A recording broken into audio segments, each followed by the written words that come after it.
Hi friends, మనం ఇప్పుడు మెంతి పప్పు అంటే ముందుగా తిరువాత వేసుకుని చేసుకునే పప్పుని ఎలా తయారు చేస్తారో అన్నంలోకి మనం ఇప్పుడు నేర్చుకుందాం. ఓకే, ముందుగా కావాల్సింది కందిపప్పు, ఎండుమిరపకాయలు,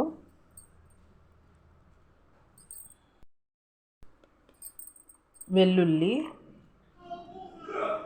చింతపండు, కరివేపాకు, 3 టమోటాలు, 2 చిన్న చిన్న సైజు ఎర్రగడ్డలు, మెంతులు కొన్ని వేసుకోవాలి. స్టవ్ మీద కుక్కర్ పెట్టుకొని కొంచెం ఆయిల్ వేసుకోవాలి. ఫస్ట్లో వెల్లుల్లి వేసుకోవాలండి. వెల్లుల్లి వేగాక జీలకర్ర, ఆవాలు, తర్వాత అయ్యాక దీంట్లోకి వేసుకోవాలండి. ఇది కడగకూడదు, వట్టి కందిపప్పు ఇట్లా వేసుకోవాలి.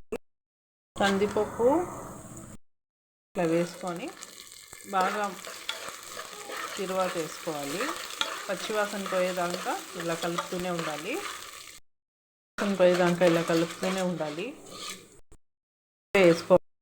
ఇట్లా వేసుకోవాలి. కలర్ చేంజ్ అయిపోయింది కదండి. ఇప్పుడు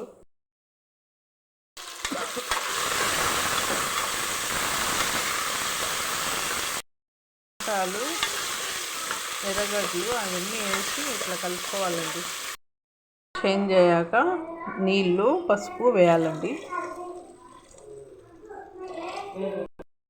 నీళ్ళు వేసేసాక కుక్కర్తో పెట్టేయాలండి. మూత పెట్టేయాలి. కుక్కర్ మూత పెట్టేసి 4 విజిల్స్ వచ్చేదాకా పెట్టేయాలండి. ఇలా 4 విజిల్స్ అయిపోయిన తర్వాత దీంట్లో కొంచెం ఉప్పు వేసుకొని ఇట్లా రామేసుకోవాలండి. రామితేనే అయిపోయింది. తిరువాత పప్పు ఇందులో మెంతులు వేస్తారు. వచ్చేటప్పుడు కానీ 2 రోజులైనా ఏం కాదు, బాగుంటుంది. టేస్ట్ కూడా భలే ఉంటుంది అన్నంలోకి పప్పు. వీడియో నచ్చితే లైక్ చేయండి, సబ్స్క్రైబ్ చేయండి.